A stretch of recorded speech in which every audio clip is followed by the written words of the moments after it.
ശിവരാത്രി ആഘോഷ തിരക്കിനിടയിലും കടലാമ മുട്ടകൾ വിരിഞ്ഞിറങ്ങാൻ കാവലായി വലപ്പാട് ബീച്ചിലെ മത്സ്യത്തൊഴിലാളികൾ. വലപ്പാട് ബീച്ചിൽ ഏതാനും ദിവസം മുൻപാണ് കടലാമ മുട്ടയിട്ടത്. കഴിഞ്ഞ ദിവസം രാത്രി 9 മണിയോടെ ബീച്ചിൽ വല നന്നാക്കുന്നതിനിടയിലാണ് കടലാമ കരയിലേക്ക് വരുന്നത് മത്സ്യത്തൊഴിലാളികൾ കാണുന്നത്. മണൽ വകഞ്ഞു മാറ്റിയ കടലാമ 1 മണിക്കൂറിനു ശേഷം തിരികെ കടലിലേക്ക് പോകുന്നത് മത്സ്യത്തൊഴിലാളികൾ കണ്ടു. മുട്ടയിടാൻ എത്തിയതാണെന്ന് അറിഞ്ഞതോടെ തമ്പുരാട്ടി വള്ളങ്ങളിലെ മത്സ്യത്തൊഴിലാളികൾ ഇതിനു ചുറ്റുമായി വലയും മറ്റും വിരിച്ച് സംരക്ഷണം തീർത്തു.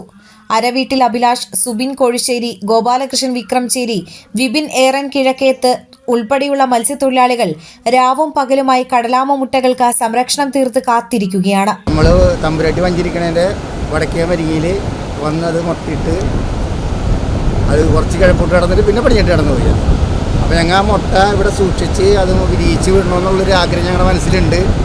അപ്പോൾ ഒരു 10-30 ദിവസത്തോളം താഴെയായിട്ടുണ്ട്. ഒരു 42 ദിവസം 52 ദിവസമാണ് പറയുന്നത്. അപ്പോൾ ഞങ്ങൾ ചാനലിലൊക്കെ നോക്കിയപ്പോൾ 52 ദിവസമാണ് മുട്ട വളർന്നു പോകണ 52 ദിവസമാണ് പറയുന്നത്. അപ്പോൾ ആ നിലയ്ക്ക് ഞങ്ങൾ കാത്ത് സൂക്ഷിച്ചിരിക്കുകയാണ് ഇവിടെ വലപ്പാട് ബീച്ചിൽ. 52 ദിവസം കഴിഞ്ഞ് വിരിഞ്ഞിറങ്ങുന്ന കടലാമ കുഞ്ഞുങ്ങളെ തിരികെ കടലിലേക്ക് തിരിച്ചുവിടുകയെന്ന അതീവ ജാഗ്രതയിലുമാണ് വലപ്പാട് ബീച്ചിലെ മത്സ്യത്തൊഴിലാളികൾ.